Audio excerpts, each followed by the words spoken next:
Beirut and this old man of literary memories. Vanakkam, welcome, Swagatham. I've not been to Beirut. It's a city I've not visited, but it's a city about which I carry very precious memories. This might sound a paradox to you, but if you would have the patience to listen to me through the rest of this video, perhaps you will understand why. The scope of a video is too small to include all that needs to be included in dealing with a subject of such personal intimacy. Therefore, accepting the limitations inevitable in choosing a medium like this, let me be very selective and try to convey to you why I have a sense of emotional involvement with what is happening, what's unfolding so very tragically in Lebanon, particularly in Beirut. Some 4 decades ago, 3 people met in a dingy,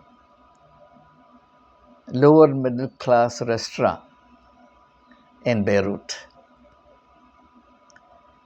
They were, perhaps you would know their names, they were Faiz Ahmed Faiz, the great Urdu poet of the times, perhaps the greatest living Urdu poet of the times.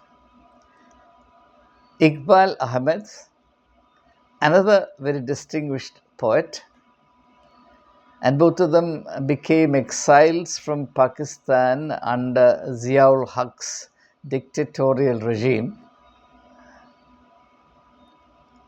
And the third person who constituted this very illustrious company was an American professor who by then had become quite a name through the publication of his books like Orientalism, which according to Noam Chomsky was a pace-setting publication, a groundbreaking publication, and other works like Culture and Imperialism, his memoir, so on and so forth, apart from his literary works. His literary works were overshadowed by his non-fictional works, but after his death, the merit of his literary output also began to be recognized, and in many places today, his literary output is valued perhaps a notch higher than his non-fictional work.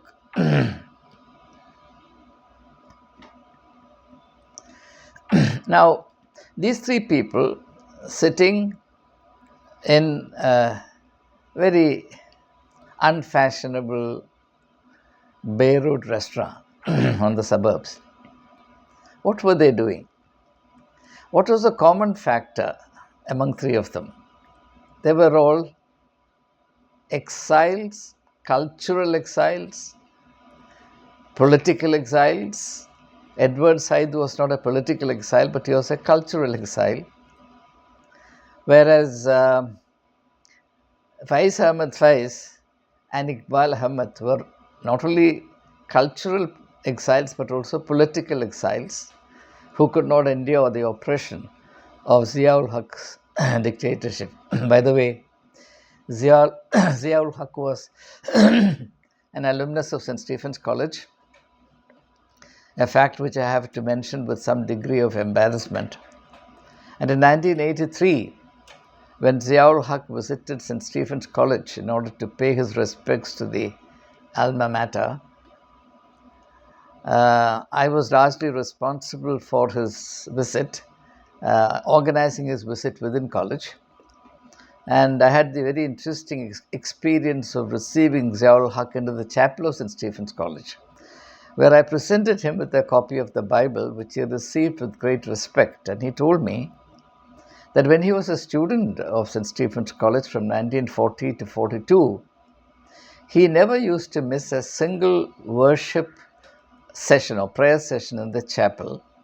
And he said with great pride, I don't know whether it is genuine or whether it was pretended to suit the occasion, that he had the occasion many a time to read the Gospels at these chapel worship sessions. But then he stopped for a moment, then he said with great emphasis, but even then I was an ardent Muslim. Anyway, that passed. It was Ziaul Haq, sad to say, a product of St. Stephen's College, that undermined the secular and republican foundations of Pakistan and turned it into an Islamic republic. And I must venture to say that the downfall of Pakistan began with Ziaul Haq. However, that is not my main concern. So let me not go into it, because if I begin to talk about it, I'll lose my direction completely. Then I want to deal with you. I want to bring to your notice a theme of far greater poignancy, far greater emotional intensity. So these three people, Faiz Ahmed Faiz, Iqbal Ahmed, and Edward Said. By the way, Edward Said was Said, S-A-I-D, Said, S-A-I-D, Edward Said. You can look up his works on the net and you can get many of them free, the digitalized book form, free of cost. He was a Palestinian, he was born Christian, and he migrated to, early in his life, he migrated to the US.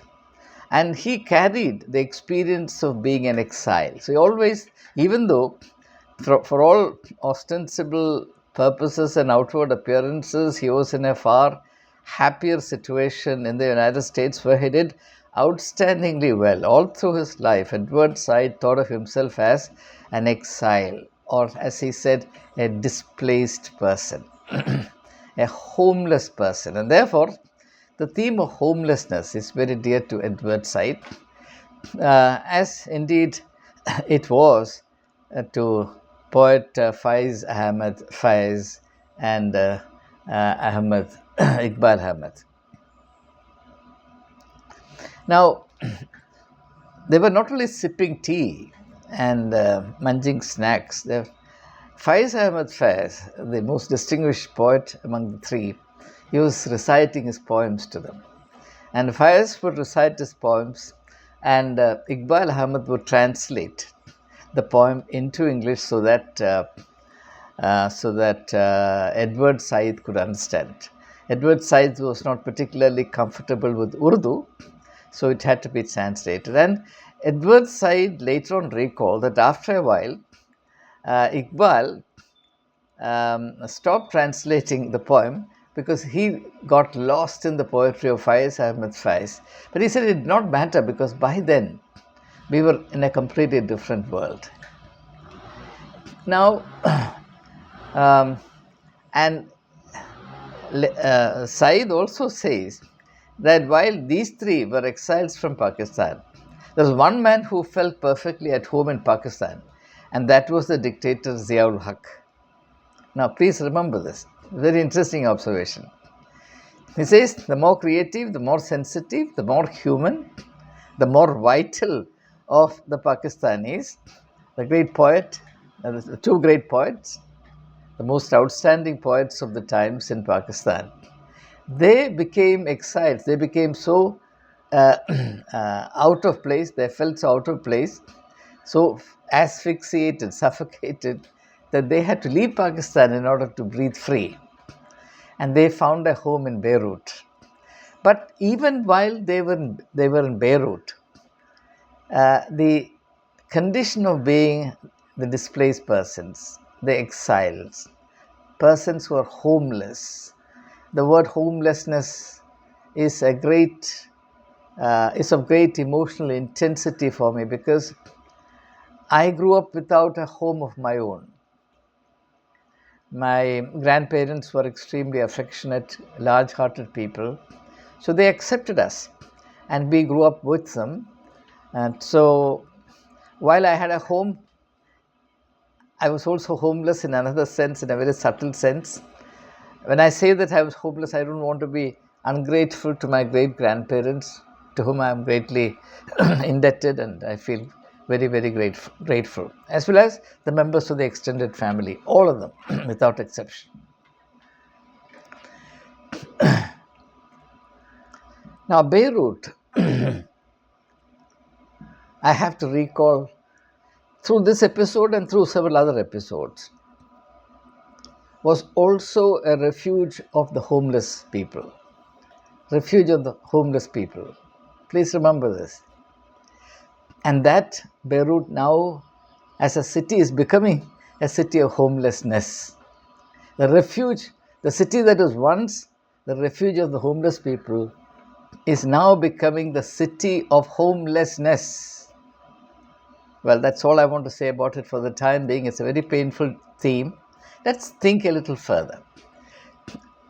Let us think of some of the great names in the Indian context, names that are very dear to us. Think of Mahatma Gandhi. Do you really think Mahatma Gandhi would have become the Mahatma that he did if he had not gone to the UK, in those days England, for higher studies, much against the wish of his mother, who being an Orthodox Hindu, thought that her son would be polluted if he crossed the seas? And if he had not gone to England and become a barrister at law, he would not have gone to South Africa. And what happened to Gandhi in South Africa is a great history. And it suffices for my purpose here to quote the unforgettable words of Nelson Mandela, who said that India sent to us a barrister and we returned a Mahatma. And remember these words. India sent us a barrister and we returned a Mahatma. Now, Gandhi was also in this kind of a plight. He became the Mahatma not at home, in a state of homelessness. Crossing the boundaries is also a necessary process of self-liberation. It's very important for us to realize it. Fortunately, I've had the opportunity to travel to many countries, interact with people of all kinds. And all of that turned out to be very, very liberating experience. For the sake of my fellow Christians, let me say this to you. For me, the most liberating experiences were not encountering fellow Christians, but meeting with, spending time with, listening to people of other faiths.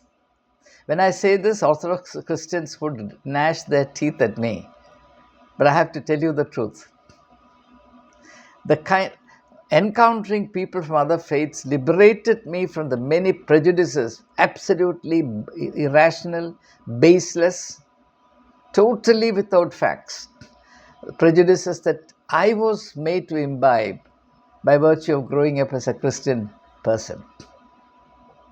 And therefore, traveling beyond the boundaries of my religion, beyond the boundaries of my state, beyond the boundaries of my country was a liberating experience for me.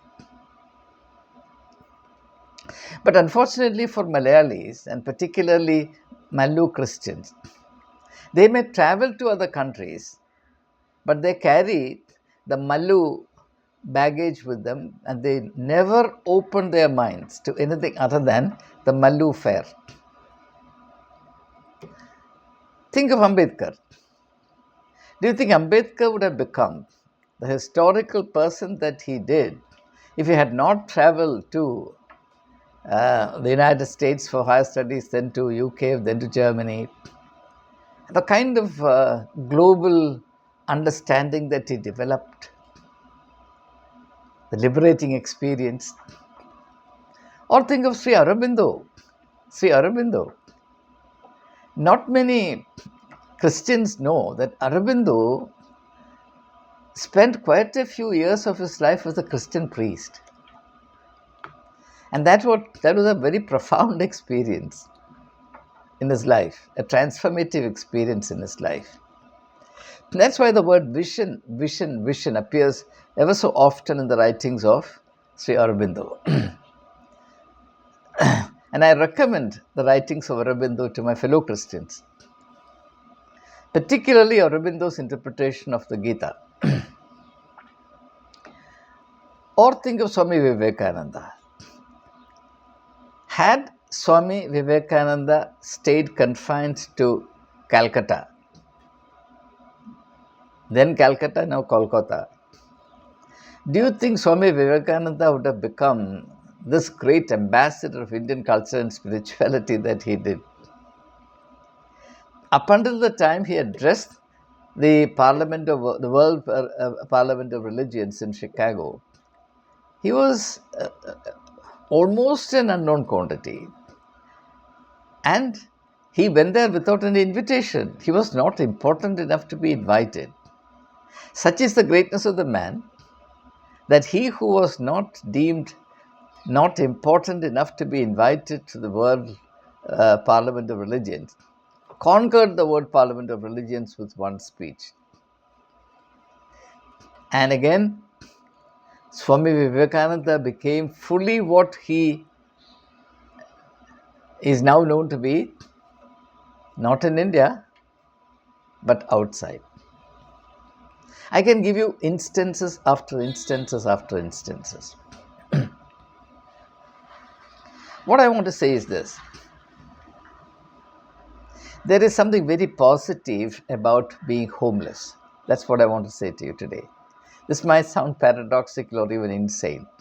There is something very positive, very liberating about being homeless. Very often, the home can become a prison. Unfortunately, in a vast majority of cases, our homes become our intellectual, emotional, cultural, and most importantly, religious prisons.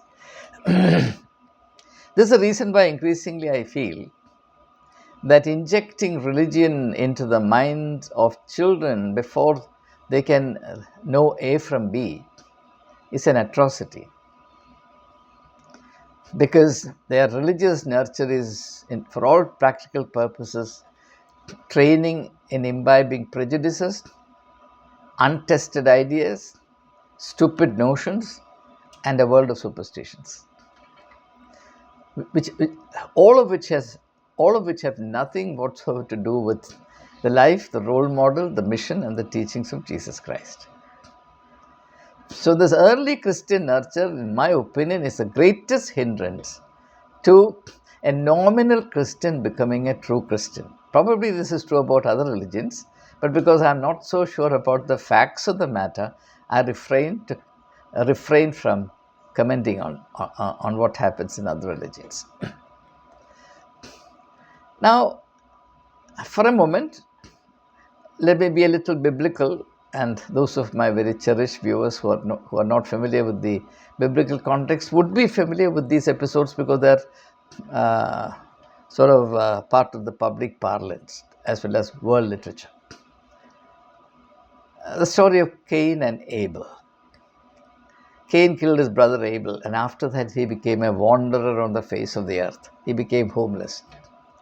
Garden was the home, so he became gardenless, expelled from the garden. It's a metaphor. It's a very powerful metaphor. It is actually a metaphor that deals with the inevitable human condition that applies to every human being on planet Earth. One way or another, in one sense or another, every human being is an exile from the garden of life. And this is something that all of us, pardon me, there is a call coming. So every human being is an exile from the garden of his own life.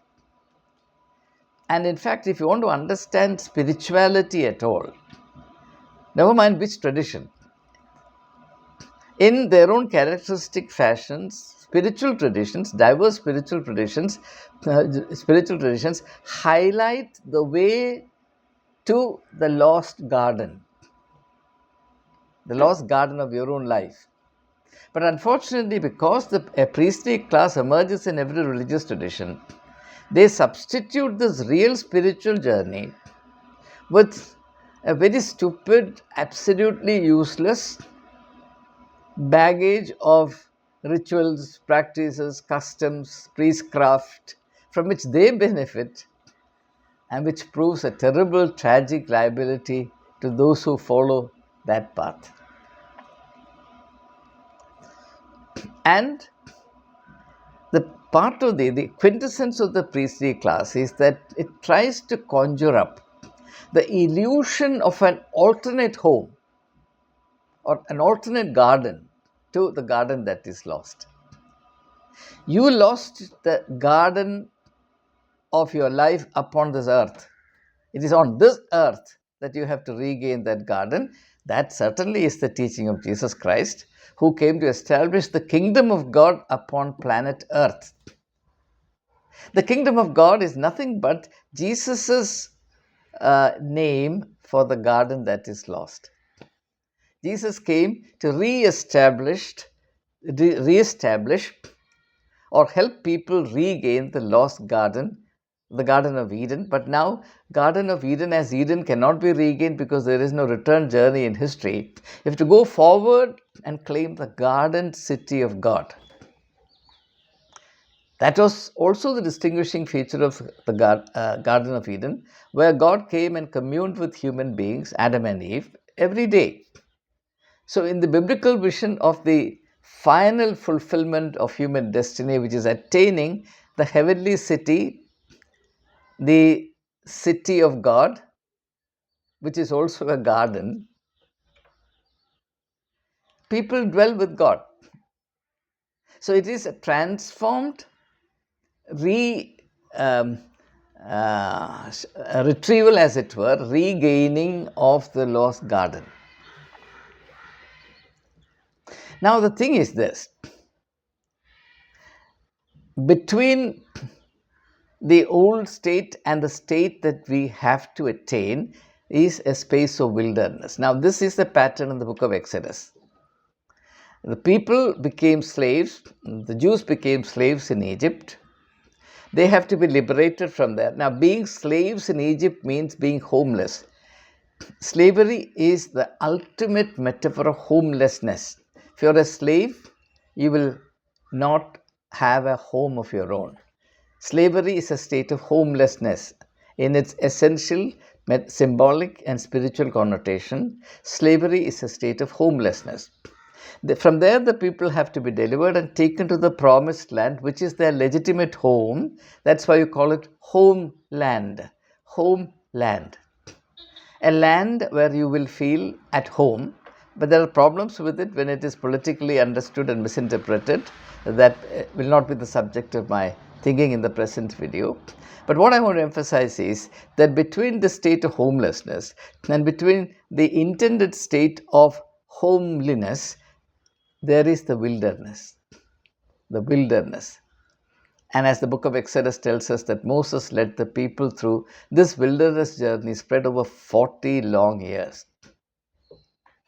That actually is a symbolic demonstration of the painful process of growing out of the deeply ingrained patterns and of an affinity to slavery, in order to become eligible to live as free human beings. The more I reflect about human nature and human dispositions and predilections, the more I am convinced that slavery rather than commitment to freedom is at the deepest layer of the human mind. We are all instinctively inclined towards slavery. We will embrace slavery in some form or the other, whether it is in religion or in politics or in culture or in interpersonal relations, in family context, whatever. We will invent our own forms of slavery. We do not dare to be free. And of course, the theme that is dealt with at length in the 19th, 20th century literatures, again, constraints of time will not allow me to go and pick up illustrations to consolidate this argument. Now, think of another parable that Jesus taught, a parable that Christians simply don't understand. The parable of what is known as the prodigal son, but the word prodigal is never used in the Bible. The parable of the lost son. Now, the real heart of that parable, which is which is illustrative of the profundity of Jesus' historical insight, is that only the Son who becomes homeless will ultimately attain a home. Homelessness is a necessary precondition for gaining a home. Now, in this parable, there are two sons, because that's the bare minimum required to illustrate the point. The younger of the two sons rebels against the father, bargains for his share of the property, he sells it off, converts that into money, and he takes off to the far country. He becomes homeless. Initially, it's all fine, plenty of money, there are people with you, you can celebrate, enjoy life, have a good time if you like. But then the reality begins to bite his toes, as it were. Slowly he realizes that it's a terrible state. Homelessness is a terrible state. And Jesus gives us a graphic idea of the terrible nature of this homelessness when he says that ultimately he was left in a condition where he had only pigs to keep company with him.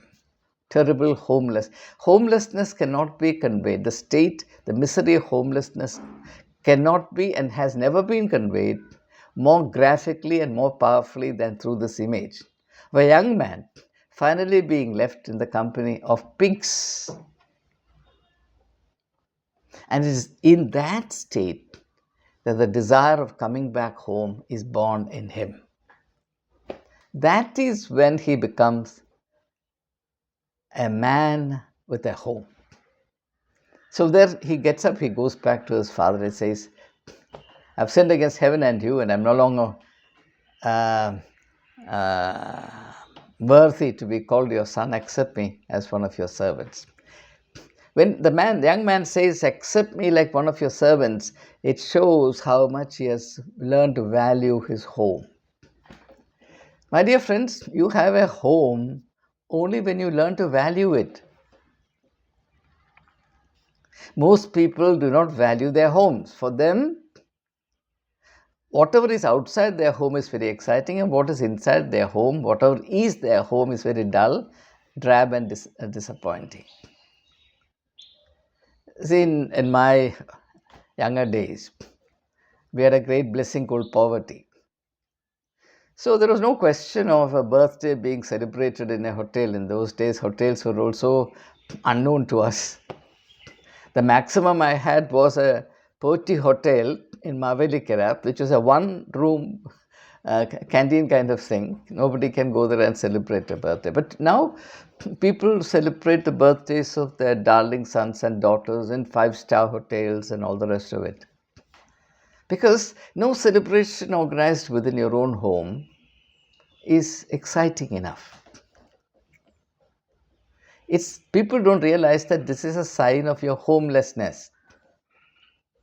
You're not making your home. Even though you don't state it up front because you're not bold enough and honest enough, you think your home is either a very suffocatingly disappointing place or a place of oppression. And this feeling of being suffocated in one's own home increases in proportion to the richness, the material affluence of the person concerned. It's a very, very, very important theme to develop. Anyway, staying true to the parable. It's only after this young man who, by really becoming homeless, by encountering, when he went out of this home, went to the far country, what he was doing was, without knowing it perhaps, he didn't intend it in that way, but it happened that way, he was experiencing what it really means to be homeless. Whereas if you stay at home without caring for what it means to be at home, you will never discover what it means to belong to a home. And this is the tragedy of a vast majority of people. The paradox of the human predicament is that you have to become homeless to gain a home. That is why, in the unbelievable profundity of the Bible, marriage is referred to as a man leaving his home. Therefore, a man shall leave his father and mother and cling to his woman, and the two shall become one body. What does it mean?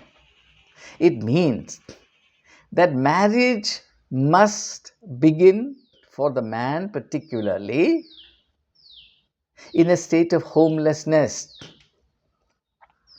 Only a man who is truly homeless will build a home, will care to build a home. The same thing also applies to women, because man and woman belong together. Together they constitute the idea of man. The male and the female together constitute the idea of man. So both have to enter into the state of homelessness to build a home together. And it is when this does not happen that marriages break down. These are all very profound themes. And these are the thoughts that the Beirut tragedy triggered in my mind. I think of the people of Beirut. I think of the three who some 4 decades ago, Faiz Ahmed Faiz, Iqbal Ahmed, Edward Said, sitting together late in the night in a dingy suburban restaurant, reciting Urdu poetry, and Iqbal Ahmed translating Faiz Ahmed Faiz Urdu poetry into English, so that this Christian author and scholar, Edward Said from America, could get into the spirit of that experience. In that state of homelessness, these three are creating a home, a poetic home, a cultural home, an emotional home, where people from different backgrounds, Faiz Ahmed Faiz and Iqbal Ahmed from Pakistan, Edward Said, a Palestinian who has become an American citizen and a distinguished name in the American literary circles, particularly on the question of post-colonial literature and Orientalism. They become one. They create a home for themselves. It's a beautiful experience. My dear friends, all I want to do is, I want to beg of you to lift your imagination and think of experiences like this. Rather than stay stuck in our pettiness, as petty, stupid, shallow notions about what is important, what is great, what constitutes, the rights of my church and my community, my tradition, my family tradition, and so on and so forth, all of which make absolutely no sense. Think of these other dimensions of life. That's why I told you in the previous video that when bombs fell on Beirut, I felt they were falling on me. Thank you. Thank you. Thank you.